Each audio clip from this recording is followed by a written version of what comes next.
It's fun and easy to build your wardrobe with our custom clothing service. There's no event that you can't own with a custom suit. Our top priority is to see your confident smile. The Debonair Club.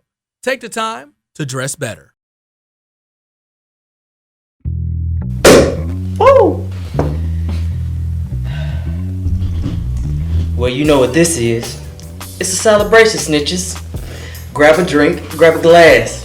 After that, I grab your consensually though, consensually. You don't want to say it. Yeah, you don't want to say it. And you gotta be my wife, because she may kill me. As I said before, she's Puerto Rican. So, what's up, everybody? Welcome to Different Thought Podcast, where we examine the culture. My name is Mike Hayes, your host, with my co-host Billy Ocean. Oh gosh, Billy Ocean. All right. And for our special Juneteenth episode, we have Miss Lakweshia Ewing. Lakweshia, excuse me. I'm sorry. Lakweshia. I'm very excited to have you here. Kamala, you just did her like that. Yeah, dang, man, come on. I should know better. Want to introduce Lakweshia? Lakweshia, want to give tell us a little bit about yourself. Sure. I'm a native Memphian. Lived in Chattanooga, Tennessee for about 18 years. Came here through the vein of public education, worked in education at the administrative level for several years. During that time, my husband and I started a tech firm that did extremely well, and so we sold it to a Bay Area venture capitalist, retired when I was 33. And so I tell people I don't have to do anything. I get to do what I'm doing. And so I currently am training across the nation on the topic of racial equity with the Racial Equity Institute based out of Greensboro, North Carolina. That is what's up. One thing I saw on your Facebook was self-employed and loving it. So, for sure. Yeah. We trying to get there one day. One of these days when I grow up, I'll be there. So, as usual, let's start the show off with our Straight Like That. Straight Like That is basically where we say something that's on our mind, a quick hot take, and we'll let Ms. Ewing start it off. So, hot take. I think what's on my mind right now is that diagnosis determines treatment. And I'm looking at that quote through a lot of things, through the lens of race as we move toward Juneteenth. But also, I say that to people that are in relationships. How you diagnose the problem is basically how you're going to address the problem. And so if you're diagnosing it as trust issues with your spouse or your significant other, when it's really insecurities with you, diagnosis determines treatment. You're putting putting a Band-Aid on something that needs stitches. So, yeah. Hot take. It's real. Excuse me, what was your name? Billy Ocean? Bill for short. Okay. Billy Bill. Billy Bill, 6 and 6. I mean, you go first this time. Okay, so my straight like that is very simple. Stop trying to make everyone comfortable and just be 100% you. Your peace should never be measured by someone else's feelings about you. It's okay to be an acquired taste. Here recently, there's something I've kind of taken to heart is, trying to be accepted by those that may not get you is okay. Mm-hmm. So that's my straight like that. Mm-hmm. Billy, Bill, Ocean, Mr. Ocean. Mr. Ocean. I like Mr. Ocean. I'm not going to call you that again, so continue. Nah, man, straight like that. Just be consistent. People need to be more consistent. Here lately, I feel like I've run into a lot of inconsistency in people saying they're going to do this or do that and don't show up or just fall off and all that type of stuff. Just be consistent. That's all I got. All right, and with that, we have take a shot for you. So Justin, Billy Ocean. I'll let you do your shot first. We'll go in reverse order. Go ahead. Taking a shot today for all the people supporting black-owned businesses, particularly mine, for Juneteenth.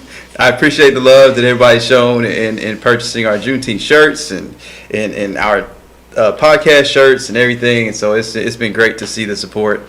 So yeah, keep it up, and we'll definitely be sure to support you guys too. Lakweshia, I'll let you go ahead. I'm gonna take my shot. First, before you take your shot, sorry to cut you off, Justin. You're right. You know the routine. You're supposed to shout out your Uncle Nearest, of course. All right. Of course. All Uncle right. Nearest. No, I'm sorry. Take my shot of Sprite here. I guess I'll take my shot in honor of all the hardworking mothers in this state, Tennessee, and in the city of Chattanooga. Underappreciated, overly represented, holding it down. So that's who I'll drink this Sprite for today. Cool deal. So I'll go last. I have 3 shots. I'm going to take one since this is going to be airing around Juneteenth, which is also Father's Day weekend. So I wanted to take this time to shout out all the fathers out there, especially my father, Michael Hayes Sr. And then I also wanted to take a time to shout out my wife because she is kind of responsible for this episode because she was the one that suggested Miss Ewing, and here we are. So take a shot for her. I'm going to go ahead and drink my Bel Air, champagne. Since it's a celebration, Hey, Ariel. it's only right from Rose. Ariel gets all the shots. You know that? I mean, Ariel gets all the Because she's shots. phenomenal. happy wife, happy life, bro. You're right. Just remember that. But she can be my happy friend. How about that? And then my last shot is basically, in celebration of Juneteenth, I want to take a shot for those who have sacrificed, struggled, and fought to get me and those who look like me and us here. I want to take this shot for you all. The job's not done, but thank you, and we'll keep pushing. All right. Before we move on, I wanted to take this time out to shout out one of our sponsors, ESL Clothing. You can catch them on ESLClothingBrand.com, or you can go follow them at ESL Clothing. Their ESL is empowerment, success, and loyalty. Mm-hmm. So I really stand behind that brand. Right now, they're running a campaign of "Real is Rare." So go ahead and check them out, and when you do, tell them that we sent you. And with that, we're gonna keep this thing moving. All right, to get this conversation started, let's take a time out and give us a little background on Juneteenth and the holiday. So Juneteenth is the oldest national celebrated holiday which we celebrate the ending of slavery in the United States. Dating back to 1865, it was on June 19th that the Union soldiers, led by Major General Gordon Granger, landed at Galveston, Texas, with the news that the war had ended and that the enslaved were now free. Note that this was 2.5 years after President Lincoln's Emancipation Proclamation, which had become official January 1st of 1863. The Emancipation Proclamation had little impact on the Texans due to the minimum number of Union troops to enforce the new executive order. However, with the surrender of General Lee in April of 1865, the arrival of General Granger's regiment, the forces were finally strong enough to influence and overcome resistance. Later attempts to explain this 2.5-year delay in the receipt of this important news has yielded several versions that have been handed down through the years. Often told is the story of a messenger who was murdered on his way to Texas with the news of freedom. Another is that the enslavers deliberately withheld the information to maintain labor force on the plantations. And still another is that federal troops waited for the slaves owners to reap the benefits of one last cotton harvest before going to Texas to enforce the Emancipation Proclamation. All of which or none of these versions could be true. Indeed, for some, President Lincoln's authority over the rebel states was in question. Nonetheless, we as a culture celebrate June 19th as the day we as a race were no longer physically enslaved.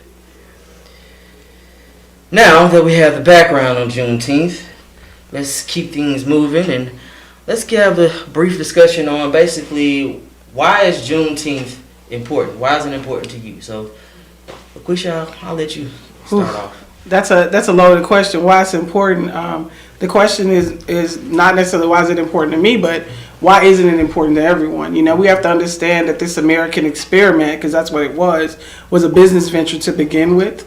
Starting as early as that Jamestown, that first English colony, and all the way back to 1607. So by the time we make it to what we see with Juneteenth, 1865, we've built as a nation a culture of genocide. We've built a culture of othering people, right? We're trying to build from sea to shining sea by taking things and then creating laws to justify our taking. So it's important to me that we talk about Juneteenth, because if not, we'll actually believe that, we tell this narrative. In America, we have these narratives. And so Lincoln is this amazing president. He did do some great things, but Lincoln didn't free the slaves. Matter of fact, Lincoln didn't even have jurisdiction, right, over the slaves. And so when you think about the Union and the Confederacy, and there's a quote in a magazine where Lincoln, back in the day, magazine, not a current magazine, but where Lincoln said if he could free all the slaves and keep the Union intact, he'll do that.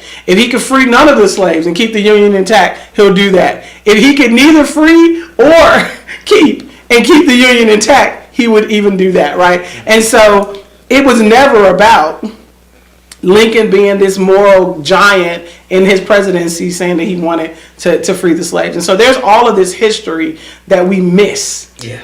Right? And so there's a proverb that says, until the lion learns to write, the story will always be written from the view of the hunter. And so we have to talk about Juneteenth because there's pieces of our story that were never told. And the story of how we became free on this land is imperative for everybody to know. Yeah, to the victors go the spoils. Mm-hmm. Justin. I got a whole thing on that. Go ahead. Yeah. That's intense. That's definitely the historically accurate way to look at why Juneteenth is important. And I think to kind of play on what you said as far as Juneteenth being important to everyone, I think that is really the key to all of it is we've had arguments before about American history and why it's important and why people need to understand what American history is. And this is just another one of those historical events that if America as a whole, instead of just Black America, recognized it as truly as a part of American history, I think the treatment of Black people and understanding of the Black plight would be a little bit more well received. And I think, and like y'all said, to the victors goes the spoils. And this is just another example of, I didn't know about Juneteenth until probably 5 years ago, and I'm 35, so I've been on this earth for 30 years. Grew up in the 80s. Of course, never learned anything about Juneteenth in high school or in college, for that matter, and what the significance of this date was. Yet, I guess I understand in Galveston, I mean, they celebrate it annually as a city. So it's like those types of things, just like, it seems like there's more of an awakening or awareness of like the Tulsa riots, and those types of things. Those elements of Black history seem to be coming out more and more and talked about more on the mainstream, which I definitely enjoy seeing that. But how do we get that narrative to reach other people who aren't in Black culture, who it really impacts? So for me, it's important, basically everything you said. I think that in order to move forward, we have to recognize and learn from our past. And, I have a similar but yet a little different story than you as far as Juneteenth goes, and my history with it is that, my parents, I was forced to learn, everything Black. So, like, that's our ending segment all the time is Before You Eat. And the story behind Before You Eat was, when we came to the dinner table, me and my mom and my dad and my sister, before we ate, me and my sister, we had to give a Black history fact. So I learned about Juneteenth early on, but we never celebrated it. It wasn't I don't know why we didn't celebrate it, but it was just, we never celebrated it. And it was just, that Juneteenth was the day that, we were quote unquote free. And maybe that's why we didn't celebrate it, because my parents may have had that thought of, we're not really free. So, what is there to celebrate? But I strongly believe that it's something that we always need to learn. What's the monument in Alabama? Where it's talking about the lynchings. The Memorial Museum? Mm-hmm. Yep.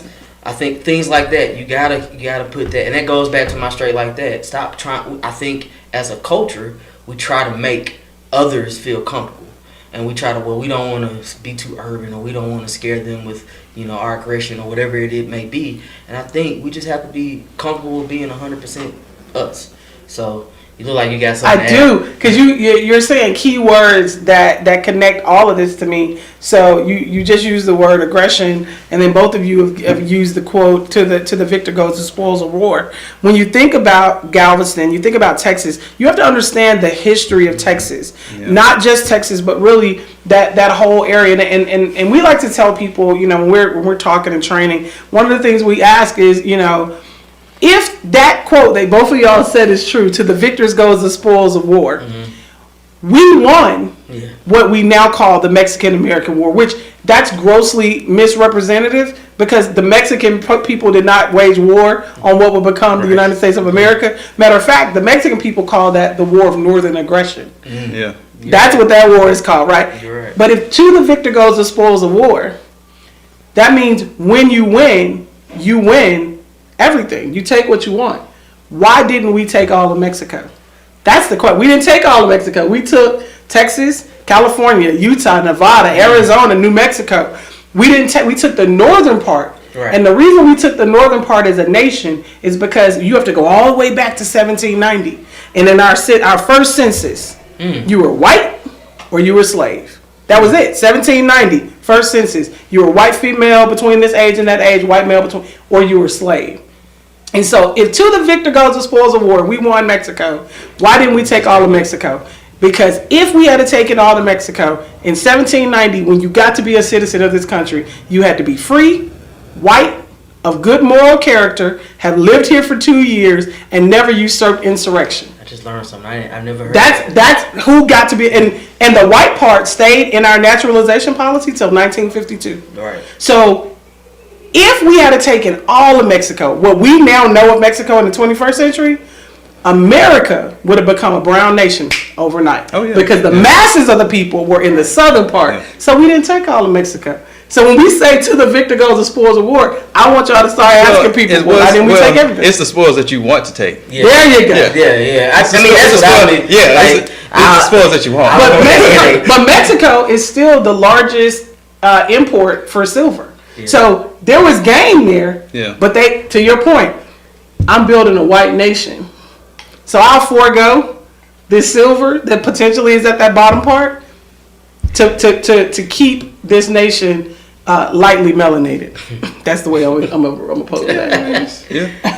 So, but no, I definitely agree. I think that we gotta.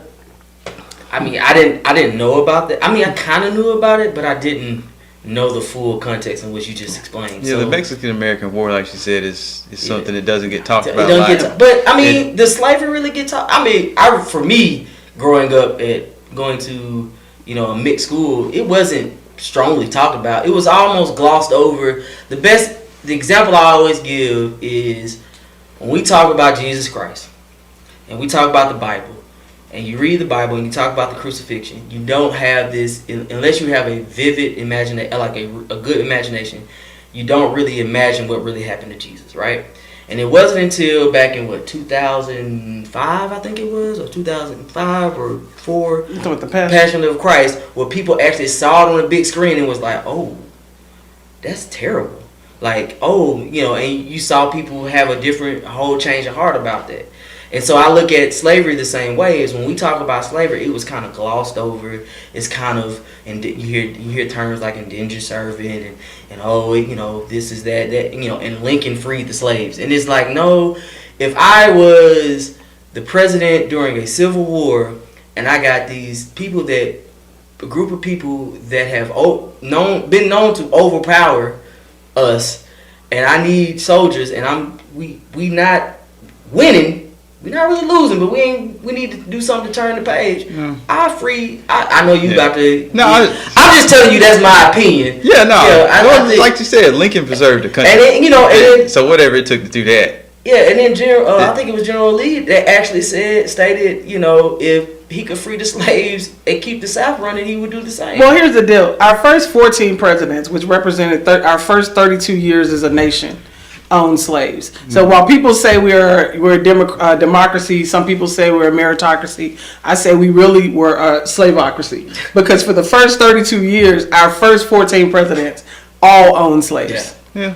That means that was in their ideology. That was how they governed the nation that was forming under their leadership. It's like we had talked about before. I can't remember the episode, but we had mentioned, how the whole slavery is a choice conversation that we had on Worst Day Ever, and we basically were examining that statement, and I made the statement. I think either I did or you did, Justin. Of slavery was a choice. It's actually a statement not for just black people, but it's a statement for whites, because at that given time, for you to not own slaves meant that you were poor, or you were a lesser class. You were lower class.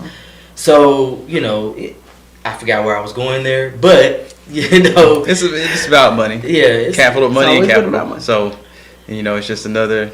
What's the difference between a slave and a tractor? So I'm gonna keep this conversation from that perspective. Keep this conversation going, and so back in episode 9 of season 1 with the Versus episode, Charles Moore made a statement, and he said, I feel like if they ever made Juneteenth a national holiday, white people should take their blank to work.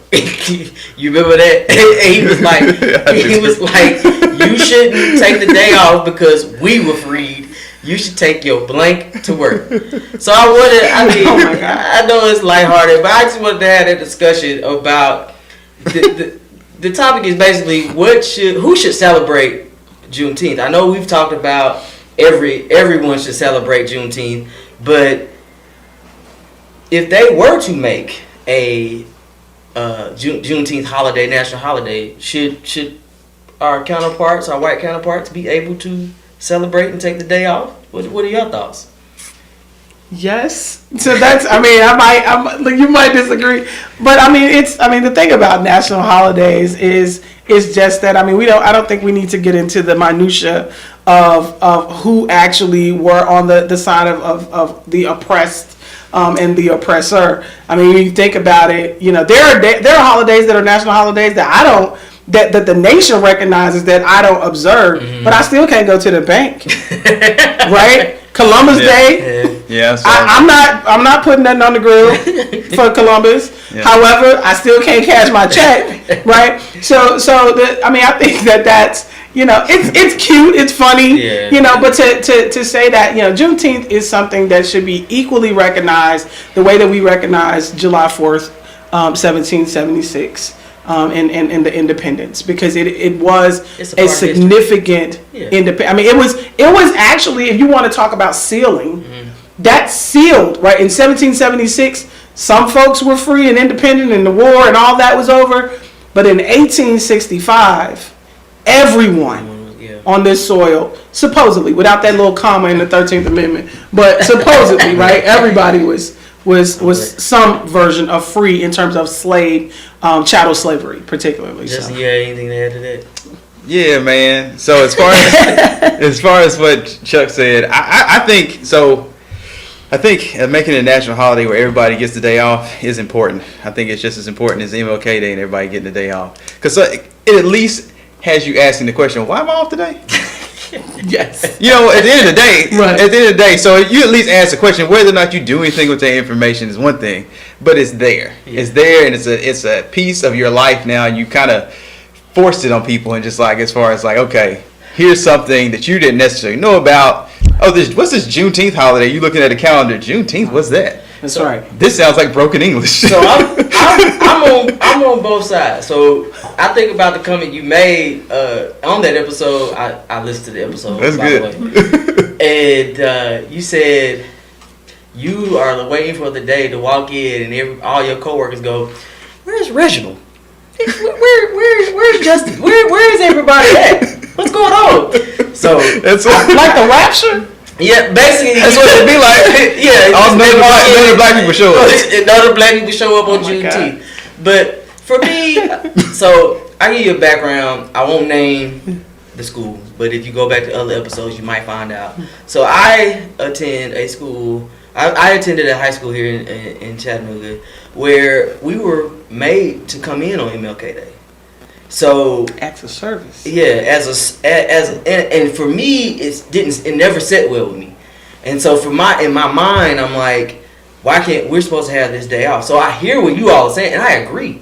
But a part of me is just like, they wouldn't even give me MLK. You know what? Y'all don't get. See, that's cool. But can I ask a question though? As a guest, do I get to ask? Yeah. Because I'm gonna push a little bit on this, Mike.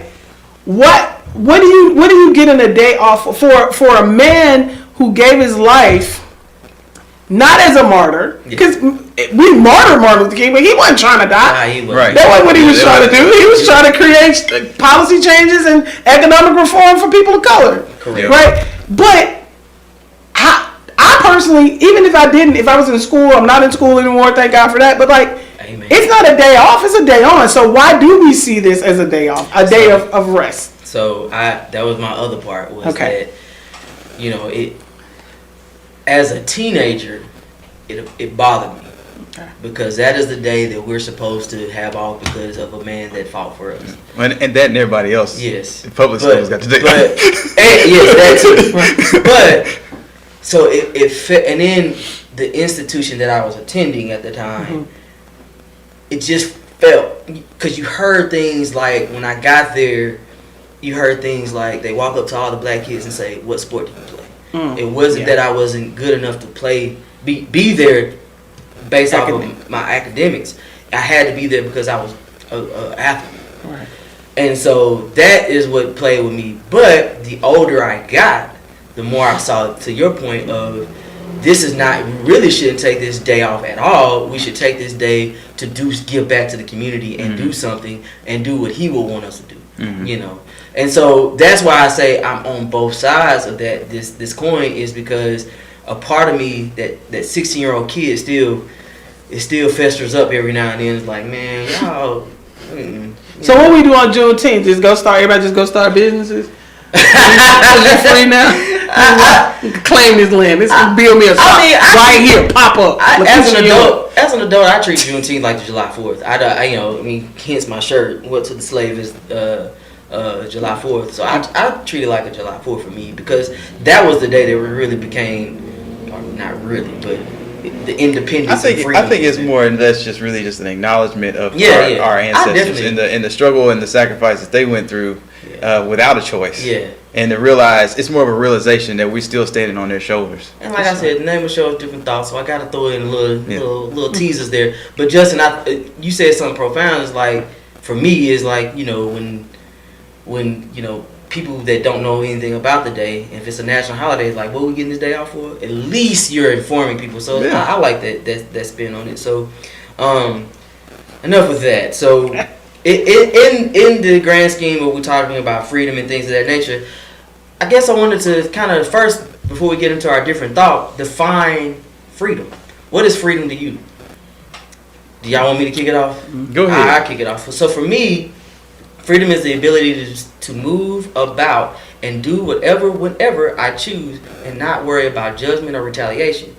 So for me, to quote the great Nina Simone, freedom is a feeling. Freedom is no fear. So there's a famous video out there on Nina Simone. She's being interviewed, and a man asked her, "What is freedom to you?" And she was like, "I can't describe it. It's like, how do you tell a person that's never been in love what love is?" And so to me, freedom is that. It's a sense of peace, in my opinion. And you know, she goes on to say, there have been a few times where I've been on stage and felt free. So that to me is what freedom is. It's a feeling. It's a feeling of, I don't have to worry about anything.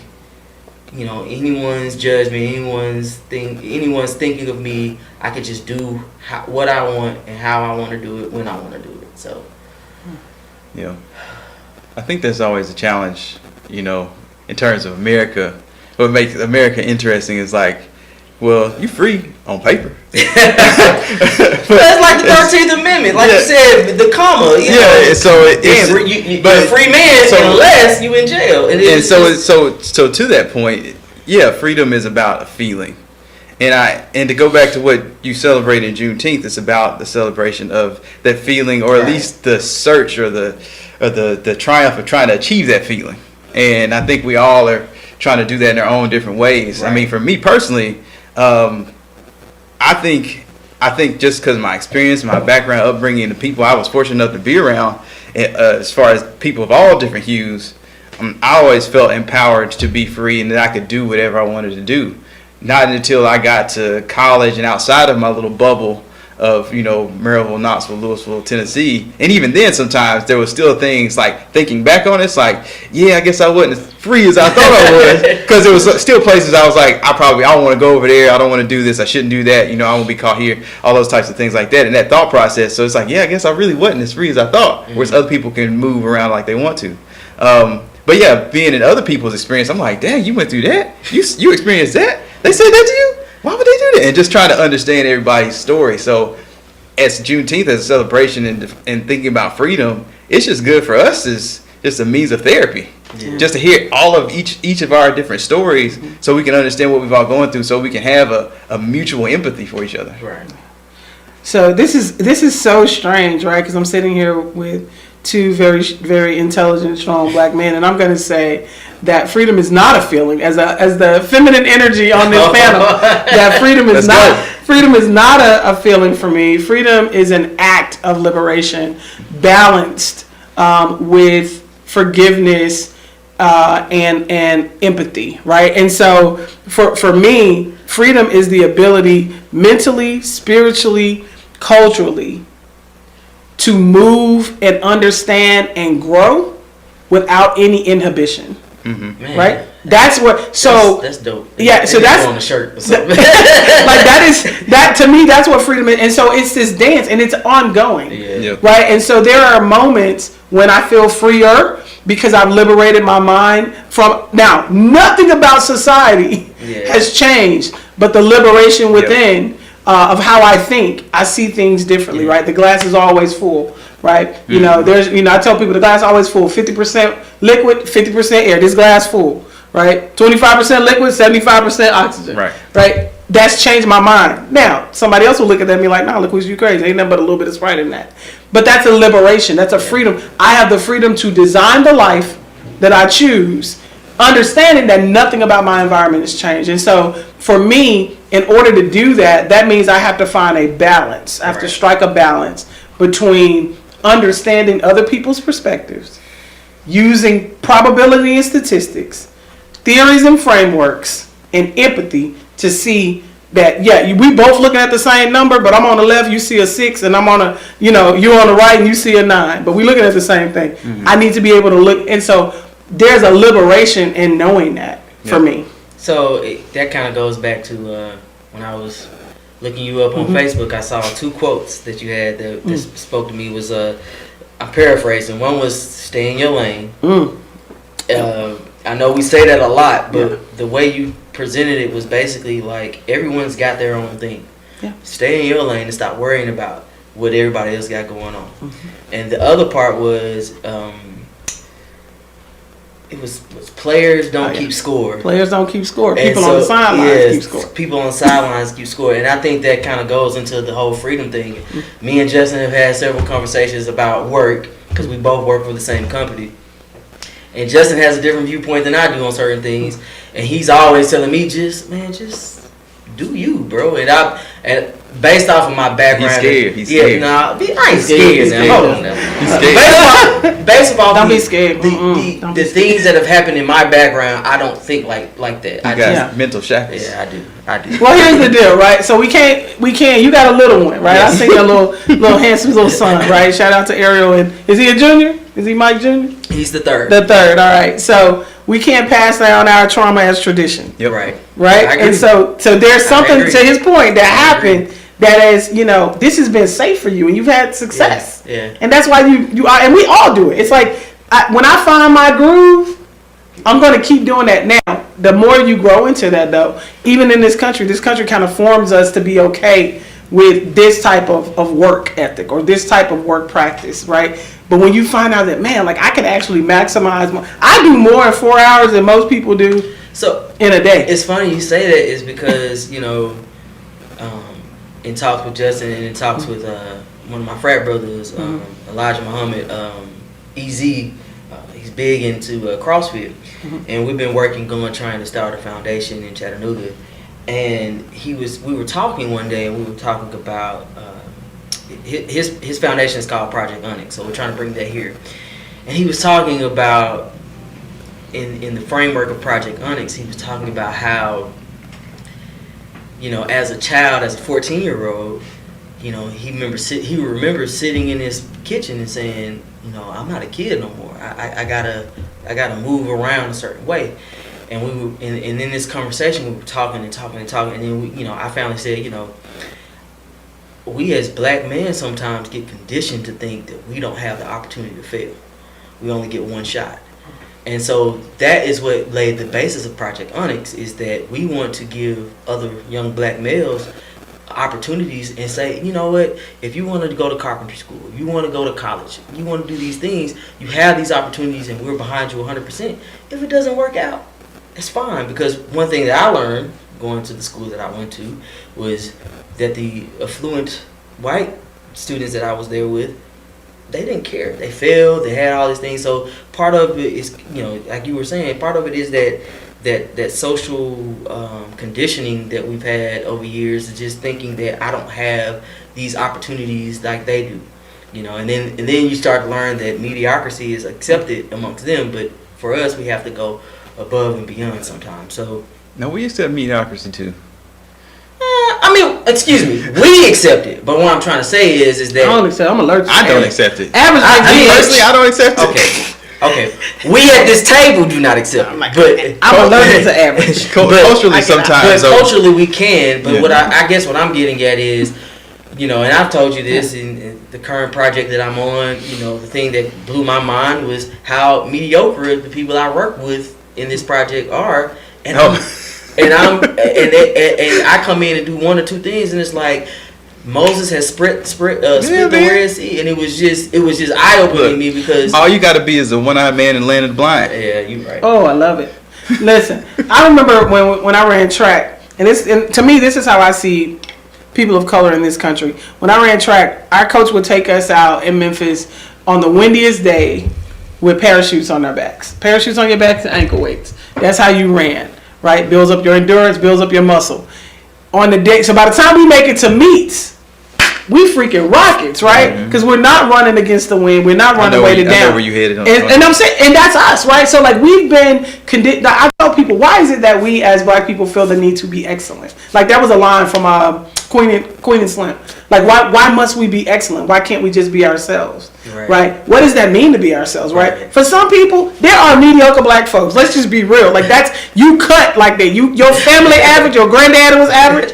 Like nobody put, like that's what you got. That's your stock. Yeah. That's human probability, regardless of race. Mm-hmm. There are other people that you have some things that were innately placed in you, divinely placed in you, that are supernatural in operation, and you can do stuff, you can memorize things, you can execute things without little to no effort, right? And so I think we have to get to the place where we recognize both of those, because all of those, it's a spectrum of genius, right? Because you may not be able to pass a standardized test, but you can build some crap, right? Whereas I can't even hardly braid, right?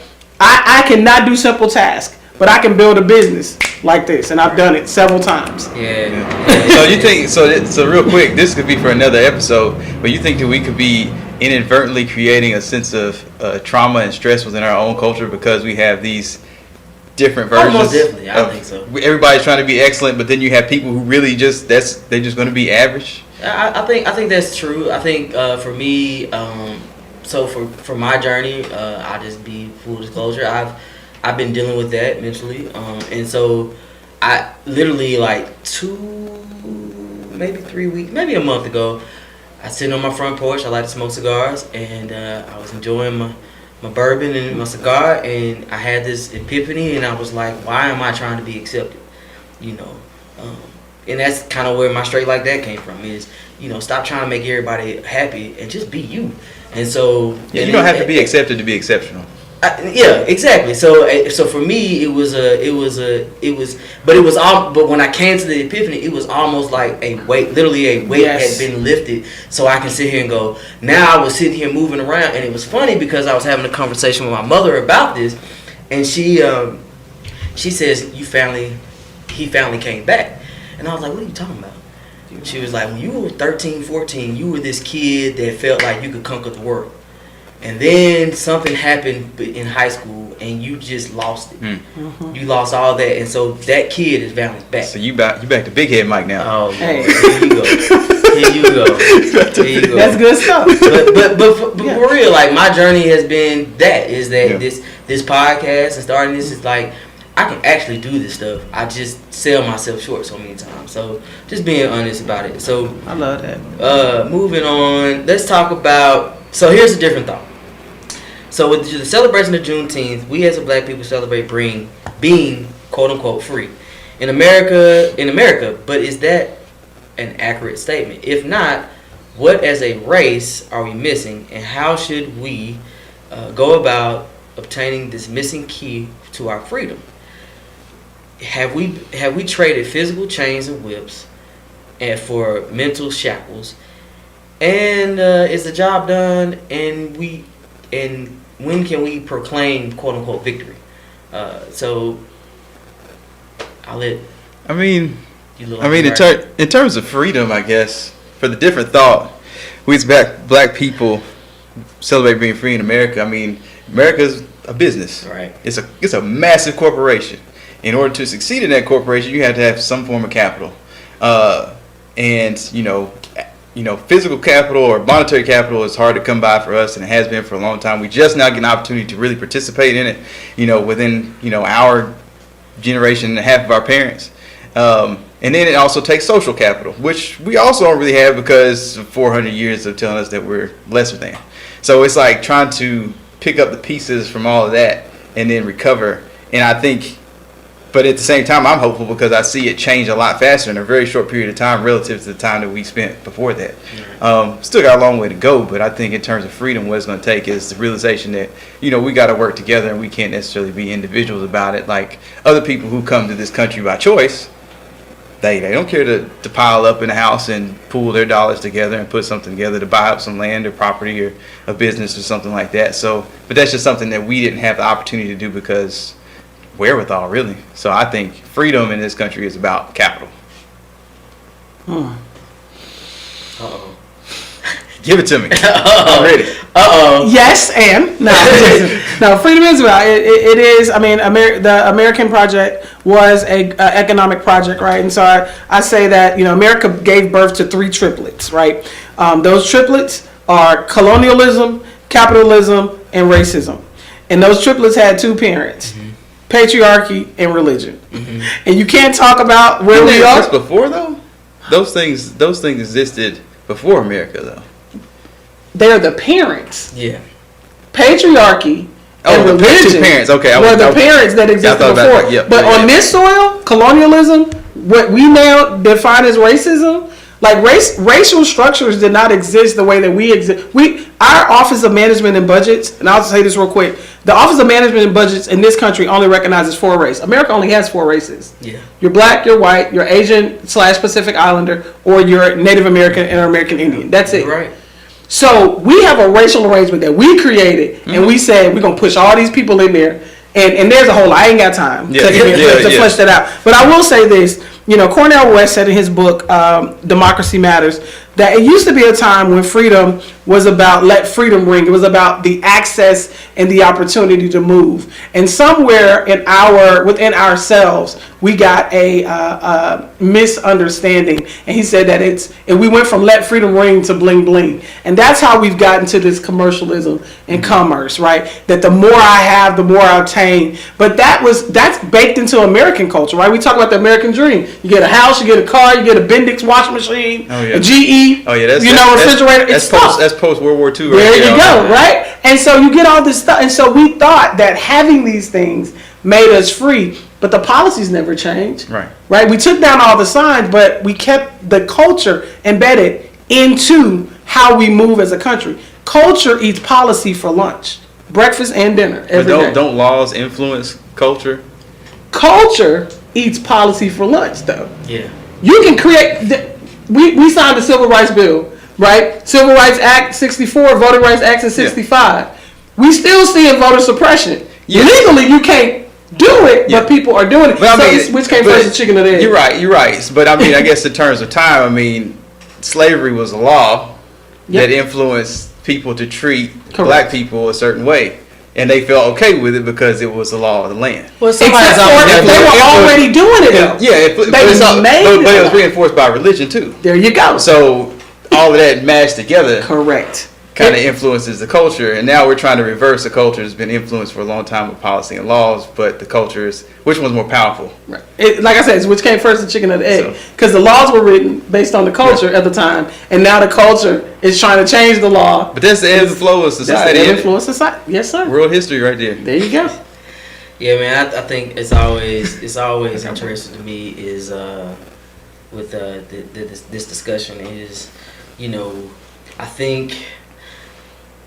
Let me back up. So for me, my grandmother grew up in the civil rights time with my mother as well, of course. But she actually marched at Selma. She tells me stories about how she, when we go back and visit New Bern, Alabama, which is not far from Selma, she tell me I was locked up in that prison right there because of marching. And my uncle, who was a police officer here, going off on a little tangent here, when he applied to be a police officer here, with policing, you kind of have a clean record. And so when they pulled his record, they were like, well, you can't be a police officer, you have a record. And my grandfather said, go back and look and see what he was arrested for. He was arrested for marching. And so it's very interesting to me because my grandmother and I, we had these discussions, and she was like, desegregation hurt us.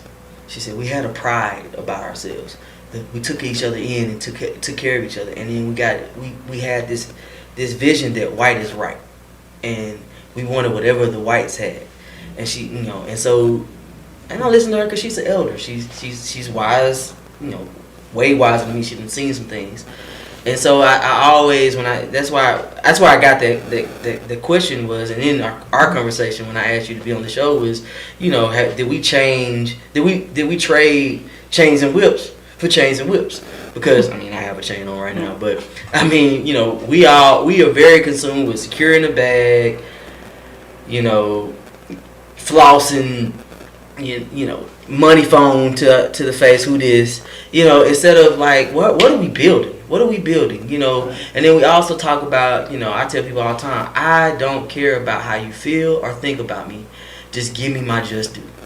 And so the discussion of equality versus equity, I think we as a people focus more on equality instead of equity. Because if I have a piece of land, if I have all this money, I don't care how you think about me, because I can go over here in my little corner and create my own community, and we can be self-sufficient. Tulsa is an example of that, but also Tulsa is an example of the cautionary tale of how they came in and just bombed everything and tore us apart. So, that's my spiel on it. My 2 cents is that is that I personally feel like we're free, but we're not free. Like we're not. As long as you have the comma in the 13th Amendment, we're not free. As long as things like that, those tangible things that we see around our society, if we're out, as long as you have a George Floyd, as long as you have a Sandra Bland, are we there yet? And I think the missing key is we haven't learned the system yet. We haven't infiltrated the system as a people. Some of us got it. Some of us understand the system and the politics of the system, but we just don't execute it well, in my opinion. Sometimes I think we take some things for granted, and we get a little bit of success. I have a cousin that has his own YouTube. Shout out Wayne McKnight, 24th of May. He basically was talking about this. He was saying, he has a son, Gabe, my little cousin. He said Gabe was out shooting the ball, and he was hitting shots. And then Gabe got happy, and he started missing shots. And I said sometimes we get focused on our successes instead of just the journey and keeping it going. So I'll let everybody get their last take before we get into the before you eat sections. You got anything else? I'm going to let Lakweshia go first. All right. No, I agree with everything that's being said. I also think, though, And we have to be very careful and very intentional when we talk about systemic racism, because it is just that. Systemic racism is not about individual acts of meanness. Like, people have to, like, it's not about individual acts of meanness. So everybody can love you, everybody can hate you. You know, there's a book called Racism Without Racists by Eduardo Bonilla Silva, and he said if we took all the people who were bigots and racists and put them on a spaceship and sent them off to Mars, we would still have racism in this country for another 400 years, because it's baked into the system. So to your point, the average person doesn't even understand when we say the system, what are you talking about? Yeah. Well, I can name 25 systems within what we call the system. Government's a system, philanthropy is a system, religion's a system, sports and entertainment is a system, technology is a system, education is a system, right? We go and we morph these systems, right? Immigration is a system. Our system of immigration used to be called the Immigration Naturalization Services, INS. Now it's called ICE, Immigration and Custom Enforcement. A service and an enforcement is how. And so even as you're learning about the systems are evolving. Because the thing about, I think Michelle Alexander said it in her book, The New Jim Crow. She said race is an idea that evolves over time. It becomes whatever it needs to become from generation to generation. So we have to understand that we're looking at the system, not the individual. Right.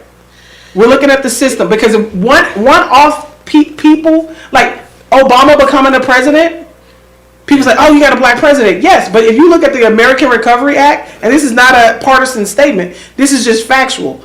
The American Recovery Act, those dollars, the American Reinvestment Act, those dollars, 91% of all those dollars went to white-owned businesses. Do you think that a black president set out for those type of outcomes? But when the system is designed to do a certain thing, it's going to do what it's going to do regardless of who's in place. So you have to know how to dismantle and what to dismantle. Right. Anyway, I can go all day. There's so much to that. Yeah, I mean, it all goes back to industry and how the country was built at the end of the day. And you know, we had some titans and the Rockefellers, J.P. Morgans, and all of those that built it. And I mean, regardless of race, they just built it based on what was available at the time. Right. And so, you know, it just so happened that people that looked like us wasn't necessarily looked at as a commodity of intelligence. We looked at more of as a commodity of labor, which nobody wanted to work anymore after what they've been through. Right. So I think this is the great thing about this, in terms of, to take it full circle with Juneteenth, is the fact that we're having this conversation in a way that is enlightening to a lot of people and a lot of listeners who don't have a clue, who don't look like us, and are going to hear things for the first time, kind of like I did a few years ago about what Juneteenth was, and somebody felt like they should take my black card or something because I just didn't know. It's like, I don't know what I don't know. So it's just, you know, I didn't have the opportunity. So now we're doing the things that we should do. And maybe a Juneteenth tradition to be find an elder. Find a black elder and ask them something. Just ask a question. Well, and just to add to this, tell me something about when you grew up. Yeah, something to add to this is, and I talk about this all the time. So there's two moments in my life that I will cherish forever. One of those, I'm not gonna go both of them, but one of those was when I got to talk with Dr. Terrence Roberts. He was a member of the Little Rock Nine. Mm-hmm. Like I said, I was at Tennessee Tech as a graduate student. Shout out Tennessee Tech, Golden Eagles. That's where I went to school. Got my degree, and I was traveling back. I was a graduate assistant. And I was traveling back, and I was talking to him, and he made this statement. He said, "Mike, what people don't understand is, you know, and I can't remember the exact numbers, but he basically was saying, you know, when did slavery end? When did the Civil Rights Act happen? And now, how many years after that is this?" He was like, "We can't expect that everything just gonna change because they said you're free." He was like, you know, job not done. Right. He didn't say that, but he basically was getting it. His job not done. So that's always stuck with me, is that the job is not done in my mind. And you know, until I don't know what the victory lap looks like, but in my mind, I know you disagree, but in my mind, it's going to be a feeling of, just for me, it's going to be that feeling that I had sitting on my front porch and saying, man, that weight was just lifted. Like, I don't have to worry about the acceptance of others. I just need to worry about and it's the going to acceptance it's of going my to come to mind. everybody in the individual Right, time frame. right, It ain't going to be a collective, Right. Yeah. No, I agree. sigh of relief. Everybody's agree. going to experience that in their own way. I agree. Any other last comments before we get into the Last comment.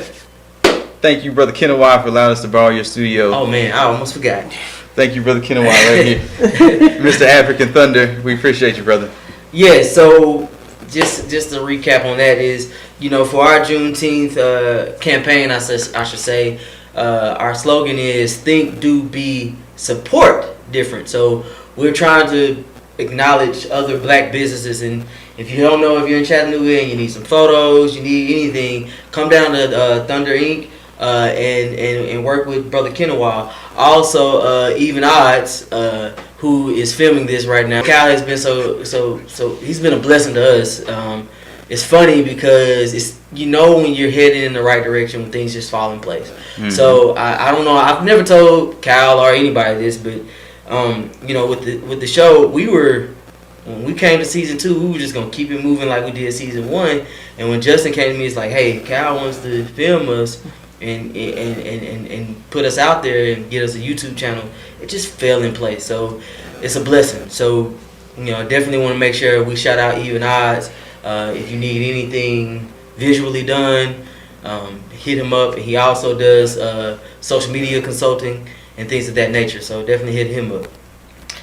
With that, we'll get into our Before You Eat segment. All right, before we get into our Before You Eat segment, I want to take this time out to shout out Debonair Club. Take the time to dress better, y'all. So, with it being the summer months, you gotta, all my fellas out there and my ladies, you gotta get right, And then for some of y'all with COVID ending, some of you getting back into the workflow, so you need to go. You gotta have an interview. You might as well get you a nice suit, So therefore, hit up Debonair Club on their Instagram, Facebook, and go to their website and look them up and tell them that we sent you here at Different Thought. So with that, let's get into our Before You Eat.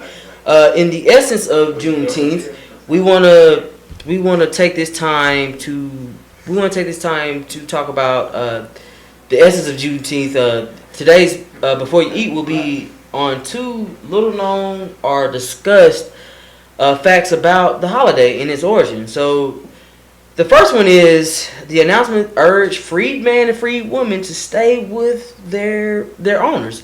So General Order Number 3, as read by General Granger, said, the people of Texas are informed that, in accordance with the proclamation from the Executive of the United States, all slaves are free. This involves an absolute equality of personal rights and rights of property between former masters and slaves, and the connection hereafter existing between them becomes that between employer and hired labor. The freed men are advised to remain quietly at their present homes and work for wages. They are informed that they will not be allowed to collect at military posts and that they will not be supported in idleness either there or elsewhere. The next topic or the next point is the time that followed the emancipation of slaves is often referred to as the scatter. For most freed people weren't interested in staying with people who had enslaved them, even if pay was involved. Some were leaving before Granger had finished making the announcement. With what followed became known as the scatter, when droves of formerly enslaved people left the state to find family members or more welcoming accommodations in the northern region. As always, we always want to challenge you all to go look up Juneteenth and do your research and find out more about Juneteenth. And with that, I challenge everybody to think, do, be different. Thanks for listening to Different Thought Podcast.